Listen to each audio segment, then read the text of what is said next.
Bonsoir à toutes et à tous. Soyez les bienvenus pour ce nouveau numéro de Microscoop. En ce jeudi 24 novembre, merci pour votre fidélité. Puis je rappelle bien évidemment, continuez à nous suivre, à liker et puis à revoir toutes les émissions, tous les programmes sur la page YouTube d'El Maralebia Algérie 2. C'est le titre de l'émission Assassinat et à son âme de Jamal Ben Smaïl. 49 condamnés à mort. Le procès a eu lieu au tribunal criminel de Daï El Beida, a prononcé son verdict aujourd'hui dans l'affaire de l'assassinat, je vous le disais, de Jamal Ben Smaïl, paix à son âme, assassiné et immolé sauvagement le 11 août 2021 dans la wilaya de Tizi Ouzou lors des incendies qui ont ravagé la Kabylie. Le procès a donc eu lieu aujourd'hui après quelques jours notamment dans le cadre de ce procès. 49 sont condamnés à la peine de mort. On va y revenir ce soir. 102 accusés, 17 acquittés, et puis 49 personnes accusées et condamnées à la peine de mort ont été prononcées en ce 24 novembre. En plus des 49 condamnés, 10 personnes ont été condamnées à 12 ans de prison ferme, 17 personnes à 10 ans. La même juridiction a également prononcé 6 condamnations à 5 ans, 4 et 3 ans et une à 2 ans. On se rappelle tout de même, on est le lundi 9 août 2021 pour un peu recontextualiser les choses. Des dizaines d'incendies ont ravagé le nord du pays, une grande partie, énormément, la région de Kabylie. Des dégâts humains sont lourds. On compte aujourd'hui près de 250 morts selon les chiffres des familles, des associations, des réseaux sociaux, puisqu'il n'y a aucun chiffre officiel annoncé par le pouvoir algérien. Plus de 70 feux qui ont pris pour proie les paysages, les forêts, les animaux, une faune et une flore ravagées.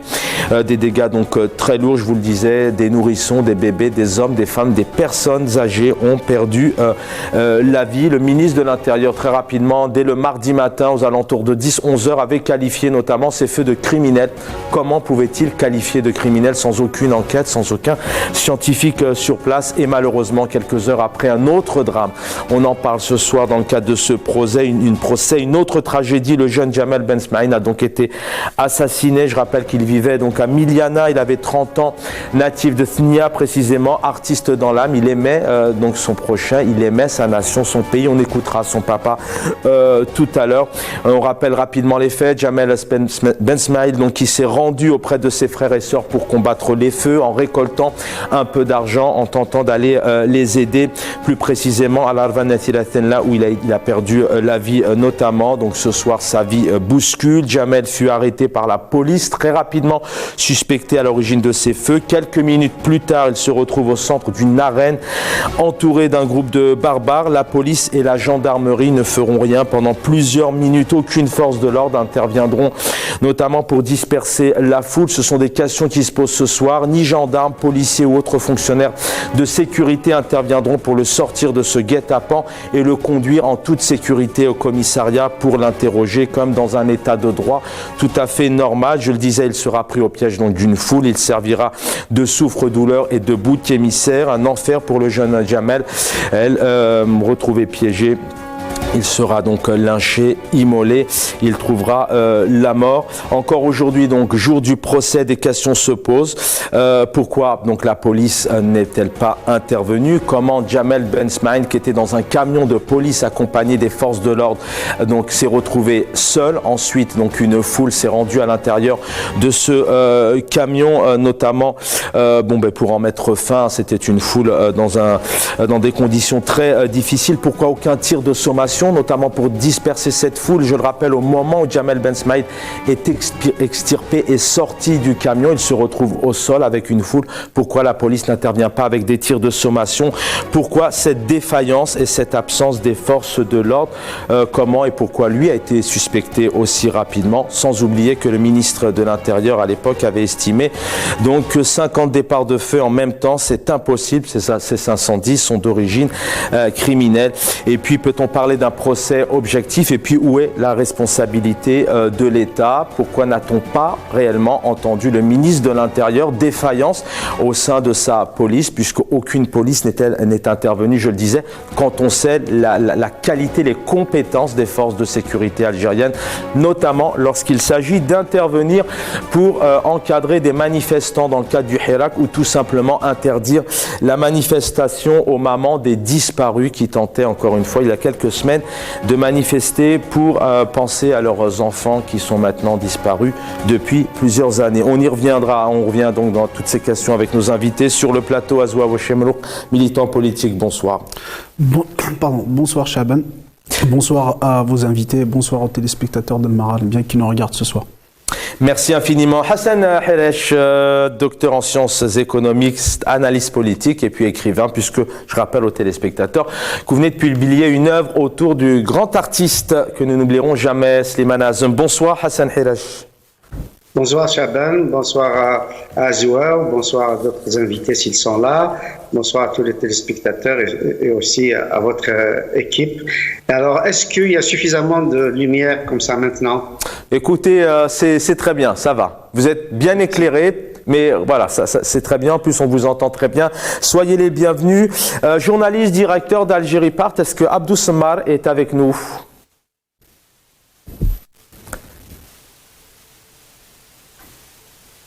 Alors, Abdou Semmar, est-ce qu'on... D'accord, merci. Merci. On va donc dans quelques instants entendre Abdou Semmar aussi sur ce procès. Hassan Hiresh, je vais commencer par vous.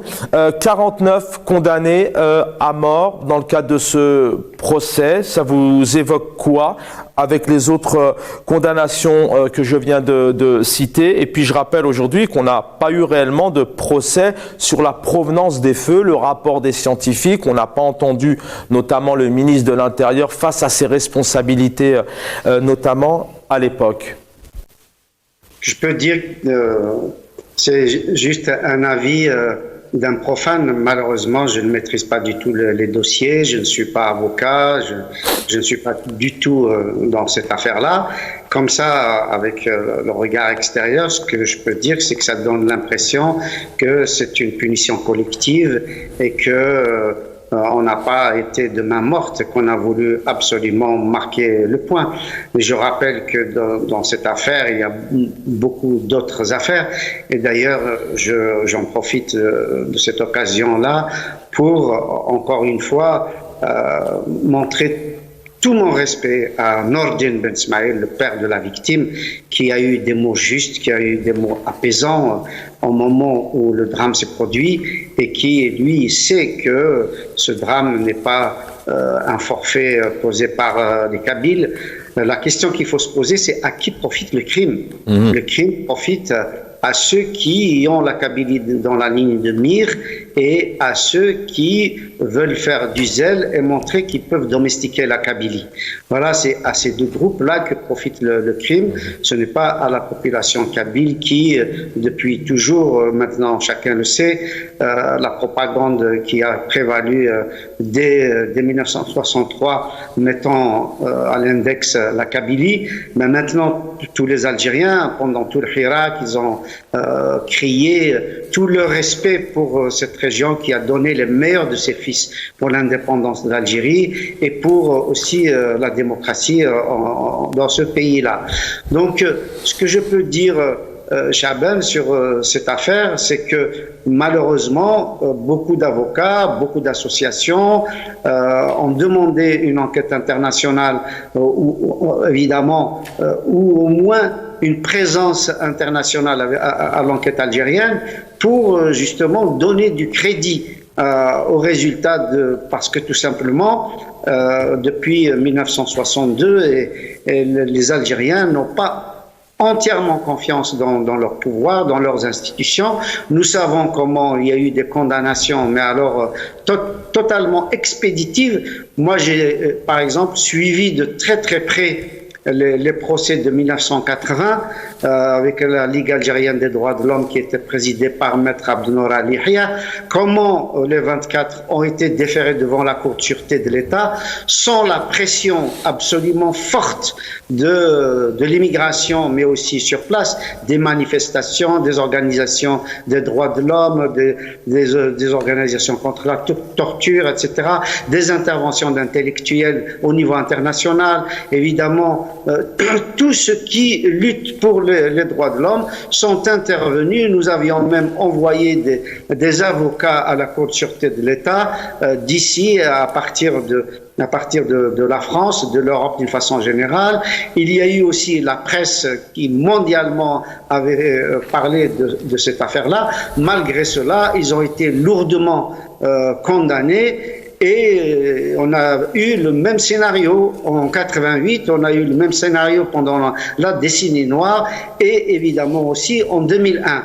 Donc, quand on voit une justice expéditive, quand on voit qu'on peut changer des articles, un peu comme en Russie, qui du jour au lendemain ont fait voter le changement du code pénal, ou même par décret on change le code pénal pour alourdir les peines et pour élargir évidemment le champ d'application de ces peines-là, on se demande évidemment si ces procès ne sont pas dans cette ligne justement d'une justice expéditive, d'une justice aux ordres, d'une justice indigne. Je plains évidemment les magistrats qui sont honnêtes, parce qu'il y en a. Je plains les magistrats qui veulent que l'on s'en sorte, qui veulent que les Algériens soient protégés par leur justice et non pas l'inverse.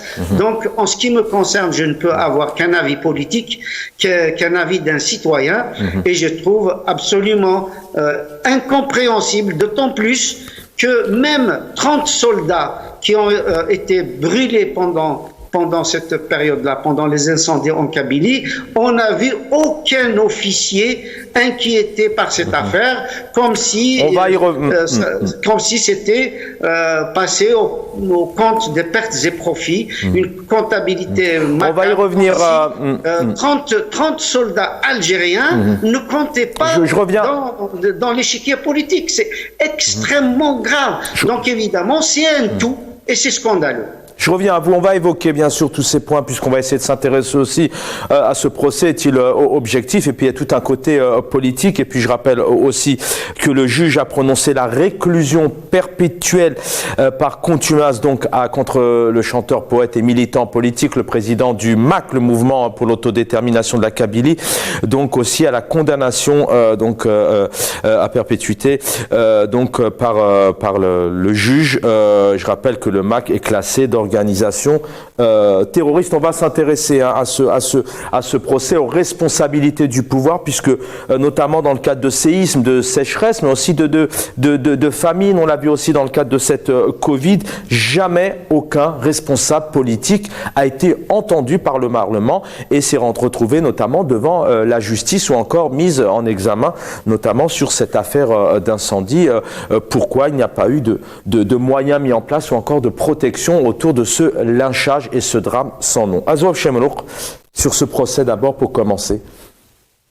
Bon, comme à son accoutumée, le pouvoir a toujours instrumentalisé les affaires, les événements qui se déroulent dans la société algérienne, et notamment cette affaire de Jamal Ben Smaïl. Et par le passage, je profite pour témoigner ma solidarité à la famille du défunt Jamal Ben Smaïl, sans oublier les 258 morts de la Kabylie lors de l'été 2021.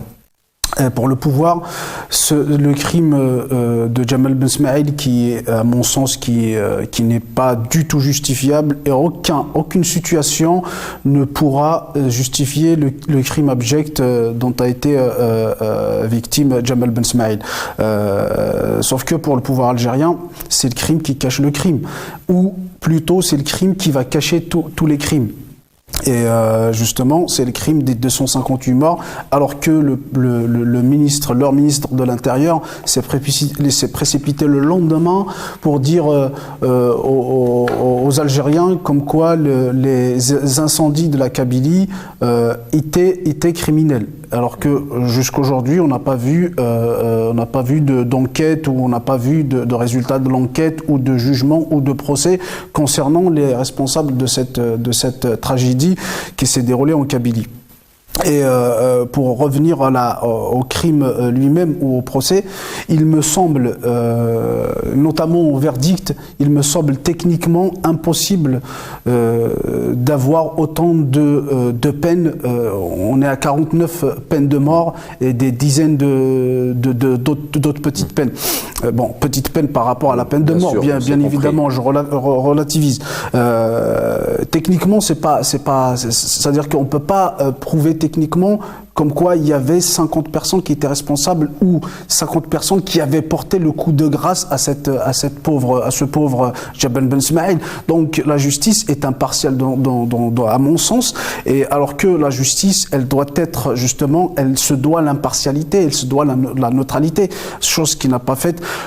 Pourquoi je dis ça? Parce que il me semble, si c'était dans un autre cas, dans une autre situation politique autre que celle que nous vivons actuellement, la justice serait plus clémente. Et je pèse mes mots. Mais aujourd'hui, je pense que la justice, elle a prôné un des principes que justement la justice qui se respecte justement doit défendre, c'est le principe de l'exemplarité. La justice ne doit pas être exemplaire, mais la justice doit se faire au cas par cas. Donc aujourd'hui, le pouvoir algérien et la justice algérienne aux ordres des militaires ont prôné l'exemplarité, et ce qui est à mon sens très très très grave. Pourquoi je dis ça aussi? C'est parce que la justice, elle doit être la garante de la paix civile. Elle doit être la protectrice des libertés. Elle doit être réparatrice des préjudices. Alors que ce qu'on voit aujourd'hui, la justice est un atout de guerre entre les mains du pouvoir algérien, qui l'instrumentalise selon les situations et selon les intérêts du moment. Aujourd'hui, on a vu une justice expéditive, parce que à mon sens, elle a juste rendu des jugements pour satisfaire certaines parties, que ce soit dans la société algérienne, que ce soit au pouvoir, et sans se baser sur un véritable travail de justice. Je vous dis ça parce que techniquement c'est pas faisable, et en plus c'est des peines de mort. Au moins, il faut qu'il y ait au moins un élément de préméditation dans le truc, alors que dans l'affaire. Alors que je reste persuadé que il y a peut-être que des responsables dans ce crime qui n'avaient pas prémédité cet acte-là. Je tiens à préciser, parmi les condamnés à mort, il y a même des artistes. Vous voyez, c'est l'ironie du sort. C'est qu'un artiste qui se fait tuer par d'autres artistes, ça me semble inconcevable. En tout cas, c'est vrai qu'aujourd'hui, on n'a pas d'éléments précis sur les raisons de ces condamnations. Pas de conférence de presse. On n'a pas entendu notamment aucune des parties d'ailleurs qui sort de ce tribunal pour vous donner une image et qui nous donne des éléments précis. Alors, vous parliez bien évidemment de cette période difficile, atroce, de toutes ces familles algériennes qui ont perdu la vie, pour celles qui malheureusement sont décédées, et puis toutes ces familles qui vont rester dans le traumatisme à vie. D'abord, elles ont perdu leurs biens, mais surtout leurs proches, et certains sont dans des situations de handicap atroces aujourd'hui, parfois brûlés au 3e, 4e degré. Sur ces quelques images, un retour sur ce 9 août 2021, cette semaine qui reste sans nom.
Voilà, vous l'avez vu sur ces quelques images. Bien évidemment, on salue encore une fois la solidarité du peuple algérien, puisque je rappelle que toutes les wilayas se sont mobilisées et on se sont dirigés avec du matériel pour aller éteindre ces feux. On a vu des scènes inexplicables qui relèvent d'un film de science-fiction. On a vu des Algériens, des Algériennes tenter d'arrêter le feu avec des seaux d'eau ou encore du branchage. On n'y revient pas, on en a longuement parlé, pas de Canadair, pas de moyens, pas de pompiers. Hein, ce sont des 3-4 comme ça, 3-4 pompiers qui étaient mêlés à la foule, à la population, à tenter d'éteindre les feux, alors que vous savez que quand il y a un feu comme ça, la priorité du pouvoir de l'État, c'est vraiment d'évacuer tout le monde et de laisser faire les professionnels. Voilà, mais c'était malheureusement pareil dans le cadre des séismes, notamment dans les années 2004. Il est avec nous, Abdou Semar. Bonsoir, je sais que vous êtes pressé. Merci de nous consacrer ces quelques minutes. Bonsoir, cher confrère, journaliste, directeur d'Algérie Part. Je suis là avec vous, je fais juste un commentaire à une télé. Je suis avec vous, ok? Ouais, Abdou Semar, on est en direct, vous m'entendez? Abdou Semar, est-ce que vous m'entendez? On est en direct, on vous entend en tout cas. Alors, on va essayer de retrouver Abdou Semar, directeur d'Algérie Part. Hassan Hiresh, je reviens à vous dès qu'on arrive à joindre Abdou Semar. Je me permettrai de vous interrompre et de vous reprendre après. Question, alors bien sûr, on n'a pas les éléments sur ce procès, ces condamnations, ce procès expéditif, mais pour aller vite, enfin pour avancer en tout cas, deux questions principales ce soir. Peut-être à qui profite ce procès, ces 102 accusés? Réellement, qu'est-ce qu'il y a selon vous, sans spéculer, mais en ayant un peu vos analyses? Et puis, encore une fois, pourquoi est-ce qu'on n'a pas aujourd'hui d'éléments réels sur les causes des incendies, de comment ces accusés aujourd'hui et ces condamnés malheureusement donc ont mis le feu, on n'a pas eu d'éléments, ça c'est une chose. Et puis la responsabilité, c'est un État où on n'entend jamais personne. Dans le cadre de la Covid, on n'a pas vu un ministre de la Santé répondre devant le Parlement par exemple. Donc deux éléments, d'abord, qui a-t-il selon vous, à qui profite ce procès? Et puis deuxième point, peut-être sur la responsabilité et l'absence du pouvoir algérien dans cette grosse affaire. Moi, cet épisode-là m'inquiète beaucoup. Je suis très inquiet pour l'Algérie. Très, très franchement, hein, mon pays ne mérite pas ça. Ça me rappelle tout simplement des séances, des scènes de la guerre d'Algérie. Et ça me rappelle aussi, même si je les ai pas vécues, les scènes de Bugeaud, de Randon, quand ils ont occupé l'Algérie et Randon, la Kabylie en 1871. Bon, il y a énormément d'écrits, des témoignages de l'époque, etc., où c'était totalement punition collective, on brûlait tout sur le passage, c'est une politique vraiment de terre brûlée. Ça rappelle également ce qui s'était passé en 62 à Alger, on brûlait tout, y compris la bibliothèque universitaire, tout ça. C'est vraiment, comment dire, une politique coloniale qui, malheureusement, est reconduite sur un certain nombre d'aspects. L'Algérie indépendante ne mérite pas ça. Je pense que ça s'inscrit dans la droite ligne des assassinats qu'on a connus. Malheureusement, Mohamed Khider, Karim Belkacem, Mohamed Medghari, Ali Messili et tout ça, c'est des meilleurs des Algériens qui sont partis comme ça. Hassan Hiresh, restez avec nous, gardez vos éléments, s'il vous plaît. On va prendre Abdou Semar quelques minutes. Abdou Semar, est-ce que vous m'entendez? Oui, je vous entends très bien. Merci. Là, ça passe très bien. Merci infiniment, journaliste, directeur d'Algérie Part. Merci d'être là, cher confrère. Un procès pour vous est-il expéditif? 49 condamnés à mort, sans compter les autres condamnations. Deuxième question, comme ça, vous avez la parole et votre analyse. Réellement, à qui profite ce procès? Peut-on parler d'un procès réellement objectif? Et pourquoi, en Algérie, à chaque fois, on n'a pas les ministres, les responsables, les walis, les préfets devant aussi la justice, devant le Parlement à répondre de leurs responsabilités? procès est naturellement expéditif. Nous l'avons expliqué sur Algérie Park de la manière la plus détaillée possible. En fait, ce n'est même pas un procès. C'est une mise en scène. C'est une pièce de théâtre. Il faut savoir qu'est-ce que c'est qu'un procès. Ce n'est la manifestation de la vérité. Qu'est-ce qu'on recherche à travers un procès, encore une fois? On cherche à comprendre d'abord ce qui se passe, à comprendre le mal qui s'est produit afin de le punir, afin d'identifier le verdict le plus adéquat pour ensuite que cela ne se reproduise pas, pour soulager les souffrances des victimes et pour une exemplarité. Mais dans ce procès, on n'a rien compris. Les principales questions, on a répondu à aucune des principales questions. Les principales questions, c'est quoi? Pourquoi Djamel Ben Smaïl a été tué? Jusqu'à aujourd'hui, personne ne le sait.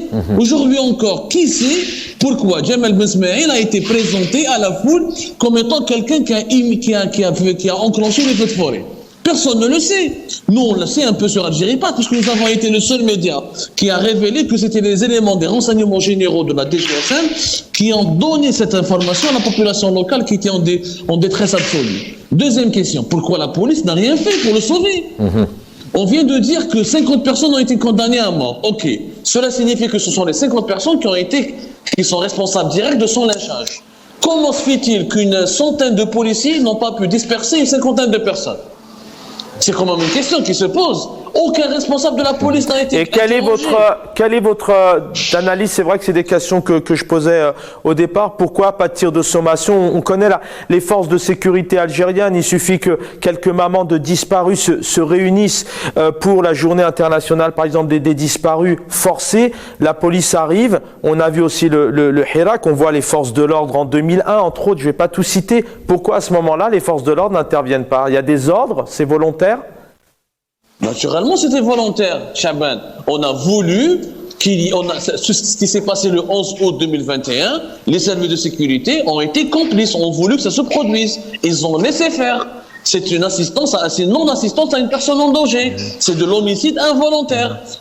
Djamel Ben Smaïl a été arraché à un camion de police. Les gens l'oublient. On oublie le cœur du problème. C'est comment un bonhomme, un jeune de 38 ans, algérien, a été tué en étant extirpé, après avoir été extirpé d'un camion de police. Et c'est ça la question principale. Alors pourquoi selon vous, pourquoi le pouvoir, vous dites que c'est volontaire selon vos analyses, vos explications, aussi votre expérience aussi à plusieurs niveaux, aussi en tant que journaliste, aussi d'investigation.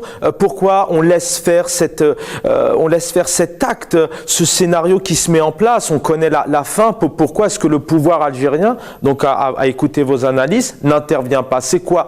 Quelle est leur stratégie derrière? Quel est leur souhait de laisser faire et de laisser perdre comme ça des Algériens, d'abord des condamnés, un jeune de 30 ans qui perd la vie et puis un drame national? Je vais aller droit au but. C'était une opération politique à travers laquelle l'objectif était d'anesthésier la Kabylie. C'était d'anesthésier la Kabylie et de neutraliser définitivement toute velléité de contestation en inspirant la crainte et la terreur, en ravivant le fantôme de la guerre civile des années 90, en essayant de faire croire aux Algériennes et aux Algériens que le pays va aller vers une guerre civile, vers une déchirure, vers des violences similaires si les contestations populaires se poursuivaient.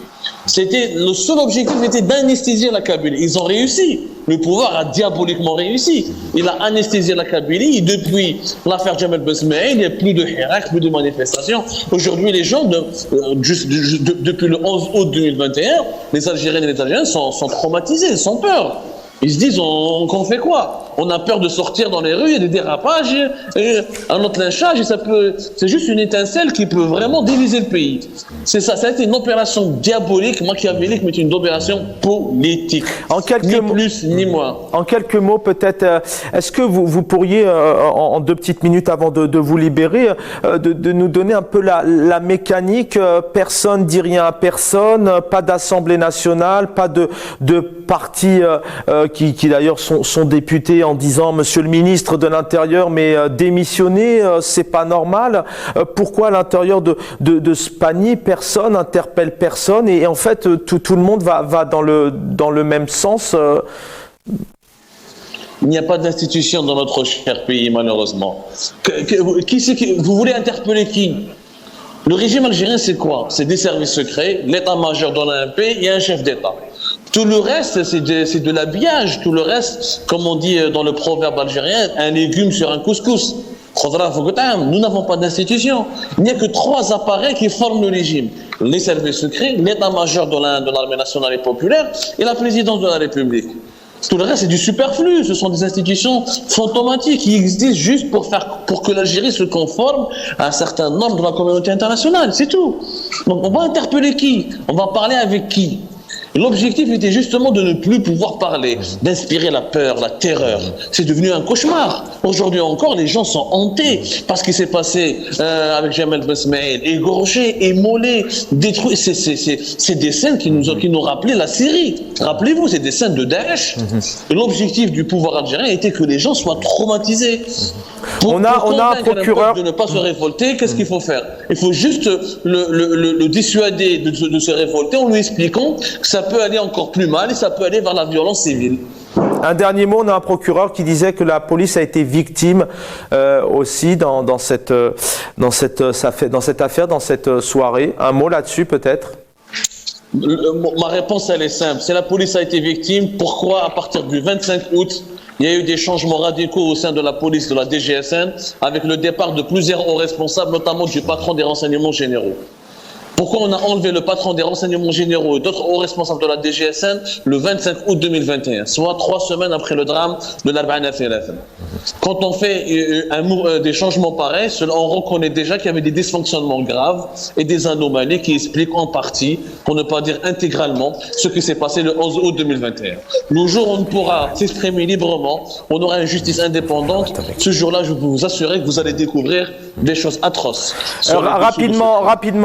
Très rapidement, bon, vous avez répondu au départ en parlant d'un procès expéditif. Est-ce que ce procès-là, c'est quelque part pour enterrer, pour mettre fin à cette affaire? Pas du tout. Cette affaire n'est pas encore enterrée. Elle est dans l'imaginaire collectif. Les réponses les plus importantes autour de ce crime atroce n'ont pas trouvé de réponse. Les questions les plus importantes autour de ce drame atroce n'ont pas trouvé encore de réponse. Ce procès est une deuxième instrumentalisation politique. On veut coller un mandat d'arrêt international à Farhat Mahani, au MAC, et on veut les diaboliser, on veut convaincre, on veut formaliser juridiquement la responsabilité pénale du MAC dans ce crime. Et entre autres, il y avait pour aussi... cacher la vérité. Pour cacher d'autres vérités qui dérangent. Merci Abdou Smar d'avoir été avec nous, journaliste, directeur d'Algérie Part. Je reviens à Hassan Hiresh. Voilà, je vous laisse un peu continuer votre analyse sur les différentes questions d'ailleurs qu'on vient d'évoquer aussi avec Abdou Smar.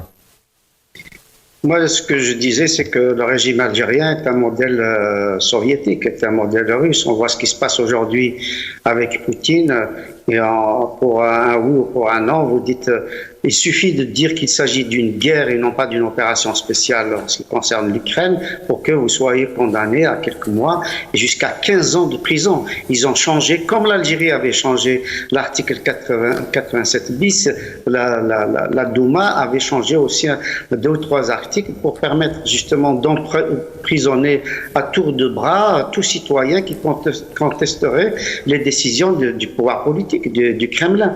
Donc il faut savoir que les officiers des services algériens, de l'armée, etc., ont été formés par le KGB. Donc ils ont exactement les mêmes méthodes, c'est-à-dire l'opacité, c'est-à-dire les coups fourrés, etc.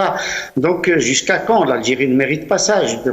On ne peut pas faire un grand pays dans l'échiquier mondial au moment justement où on a besoin, au moment où il y a une recomposition totale de l'échiquier politique international, de la géopolitique, faire de l'Algérie un pays dont les institutions sont complètement inexistantes. On veut domestiquer une région qui a une tradition justement de manifestation, une tradition de fronde, une tradition justement où les droits de l'homme sont respectés, sont défendus, sont extrêmement importants, font partie de la culture locale, etc. Donc aujourd'hui, on veut effectivement, comme disait Abdou Smar, on veut intimider les Algériens, on veut les terroriser, on veut les empêcher de parler, on veut les empêcher de s'organiser, on veut empêcher les partis politiques d'organiser des universités d'été, des congrès, de faire des manifestations, de faire leur travail.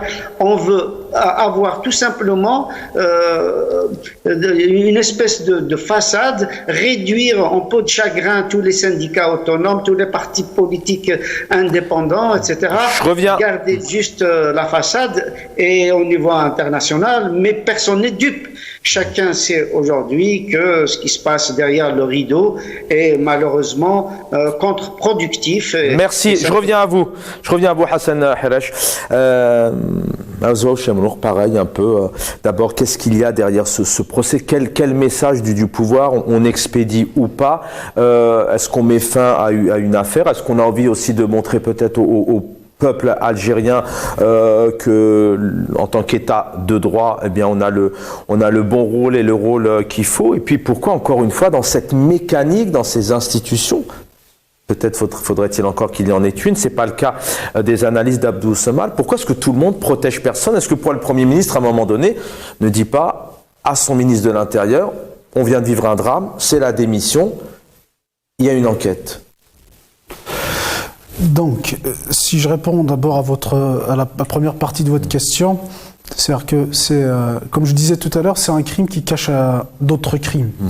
Et le pouvoir politique, via sa police politique, via ses services de renseignement, a profité cette situation et ce crime abject pour justement l'instrumentaliser à des fins politiques et asseoir sa véritable stratégie notamment en Kabylie, parce qu'il faut savoir une chose, c'est que la Kabylie est un levier politique au sein entre les mains du pouvoir algérien, avec la conscience qui est là.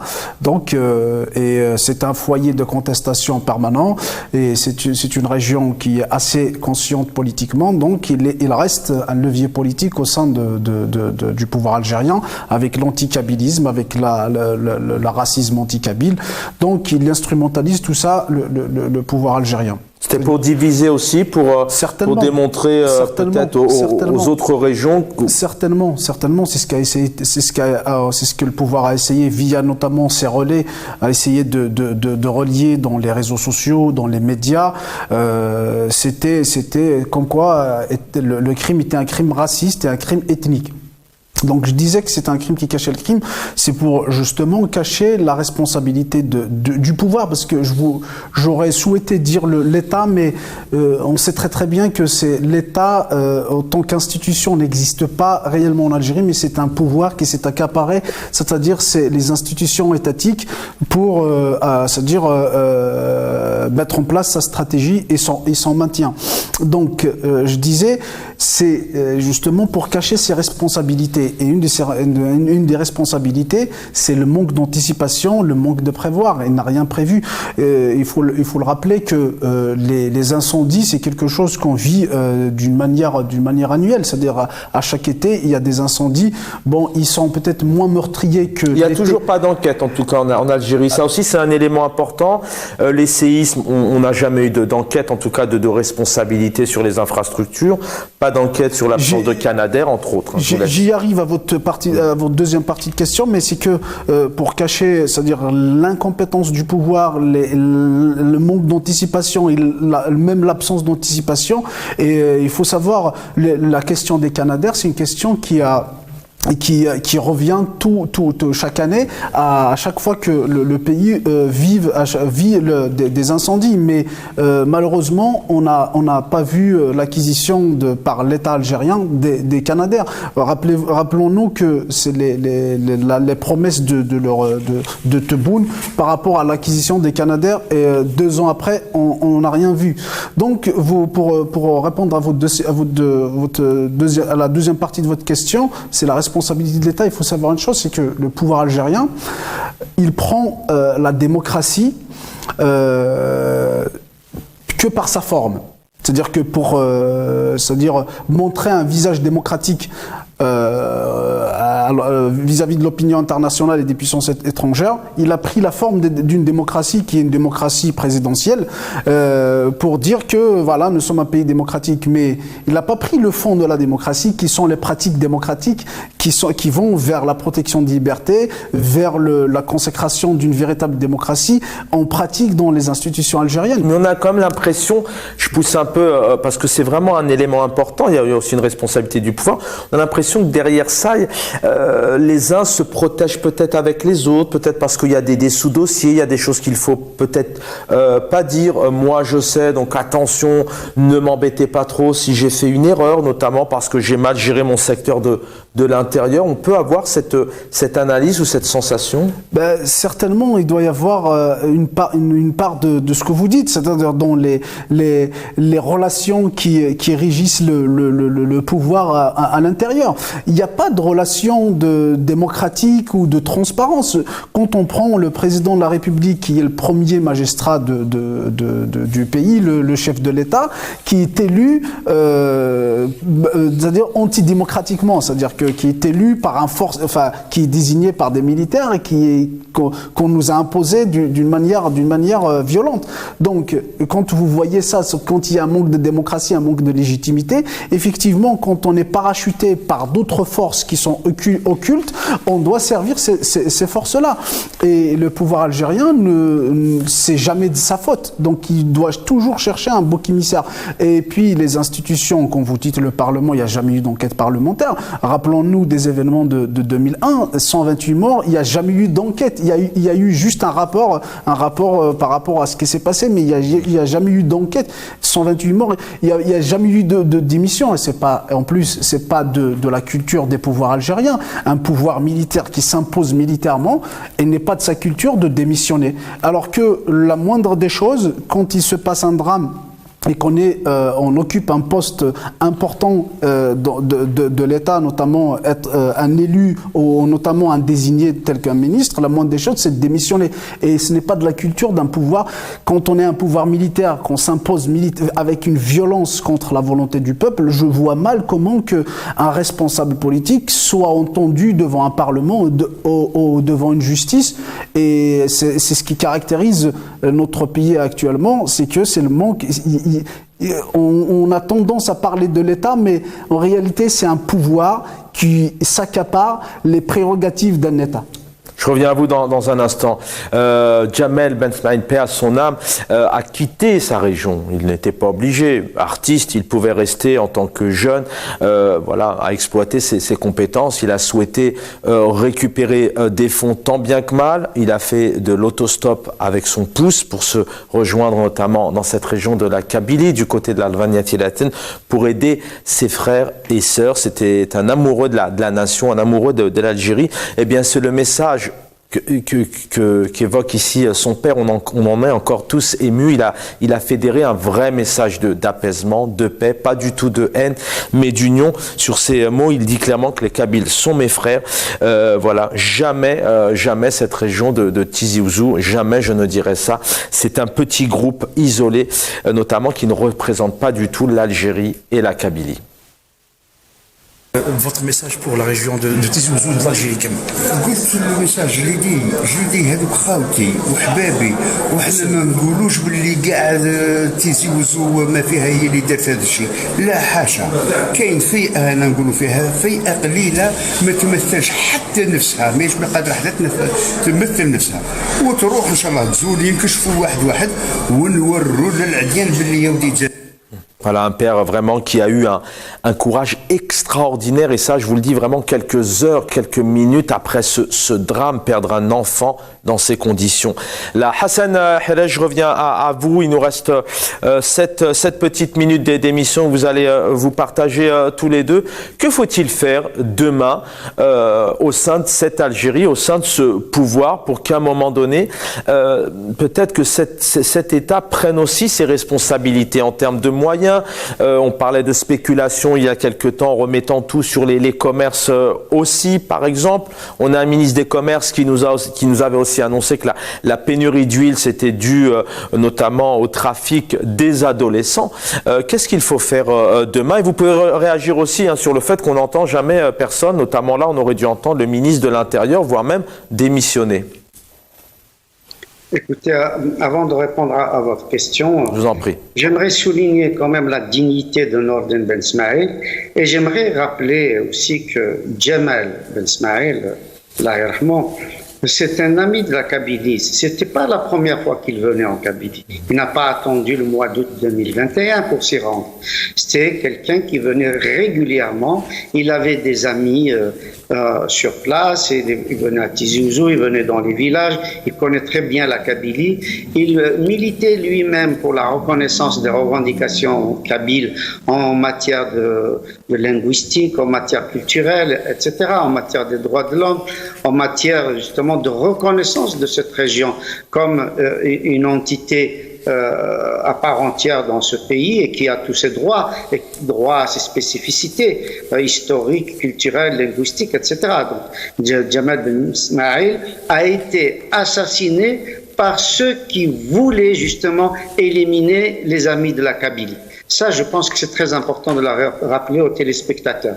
Maintenant, quant à savoir qu'est-ce qu'on peut faire, bon, d'abord, il faut que même certains qui se disent de l'opposition arrêtent d'instrumentaliser les prisonniers, arrêtent de croire qu'ils incarnent tout simplement la pensée des droits de l'homme, etc., et qui s'attaquent à des gens comme Louni Saïd Menglet ou comme à certains intellectuels, à certains Algériens, certains journalistes, etc., et qui, soi-disant, veulent faire justement de la surenchère en disant que c'est les seuls défenseurs des prisonniers, etc.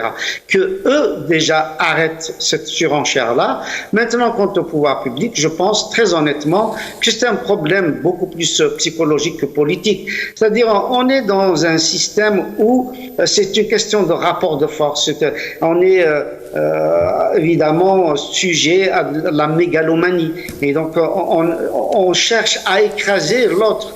On cherche la compétition et non pas la coopération.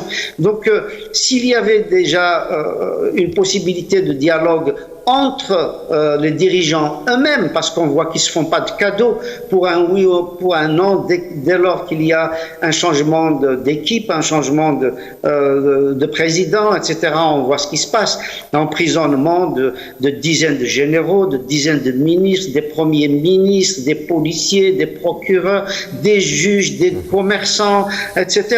Donc c'est un tout. Il faut apaiser tout cela, il faut que l'Algérie revienne à la raison, et elle ne peut le faire que si il y a une prise de recul et qu'on sorte de la paranoïa et de la mégalomanie qui étreint les dirigeants algériens depuis malheureusement 1962. Merci Hassan Hilache, on y reviendra sur cette affaire bien évidemment et on espère qu'on aura des éléments précis sur toutes ces condamnations. Pareil, que faut-il faire peut-être demain pour qu'à un moment donné le peuple algérien entende ses responsables et qu'eux aussi ils soient entendus et puis condamnés, parce qu'il y a aussi là une responsabilité qui passe à l'as. Que faut-il faire ? Il faut une véritable démocratisation de notre pays. C'est-à-dire qu'à partir de là, quand on a une démocratie, quand on a une légitimité des pouvoirs, à partir de là, on pourra parler, c'est-à-dire d'une justice libre, d'une justice indépendante et des contre-pouvoirs effectifs. C'est-à-dire qu'aujourd'hui, si on prend la justice, elle est entre les mains des militaires. La justice, c'est notamment là, depuis 2019, c'est des jugements purement politiques. Généralement, c'est des posts Facebook, c'est des opinions, on juge pour des opinions. Donc la justice est instrumentalisée parce qu'il y a pas de démocratie dans notre pays. La légitimité est soutirée de la violence, de celui qui détient la force, la puissance, et non pas de la volonté populaire. Et c'est la même chose par rapport au Parlement. Le Parlement devrait être un contre-pouvoir, il devrait être le contrôleur de l'exécutif. Et malheureusement, on voit ce qu'on voit aujourd'hui, c'est une chambre d'enregistrement des décisions de l'exécutif, notamment, je dis ça par le passage, la loi de finances de 2023 qui a été votée entre guillemets par le Parlement, qui a été enregistrée, alors qu'on a vu une explosion du budget militaire. Je crois que c'est par 2 ou par 3. Alors que de 9 à 22 milliards. Exactement. Alors que rien ne le justifie par rapport à des années précédentes. Pour vous dire que seule la démocratie pourra nous sortir, seule la légitimité populaire, seuls les principes démocratiques pourra nous sortir de cette situation. Et comment y parvenir ? Ça va être un travail de de longue haleine.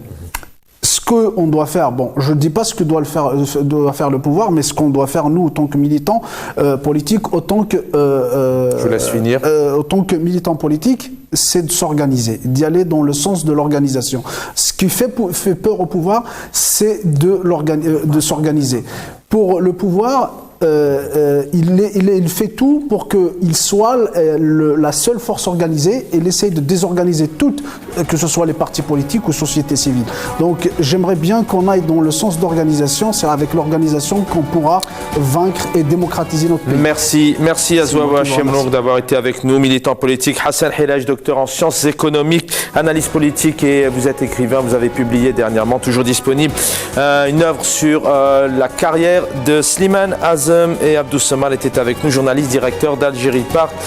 Voilà, on voulait revenir sur cette affaire et ses condamnations. Bien évidemment, on pouvait revenir aussi sur cette présomption d'innocence, car rapidement, tous ces jeunes ont été entendus, et notamment devant la télé. Merci à l'équipe en régie. J'aurai le plaisir de vous retrouver la semaine prochaine. Je rappelle, samedi soir, 18h30, Jamel Benchenouf vous donne rendez-vous pour un deuxième numéro autour de la transition économique. Dans quelques instants, l'édito de Jamel Benchenouf. Bonne soirée à tous.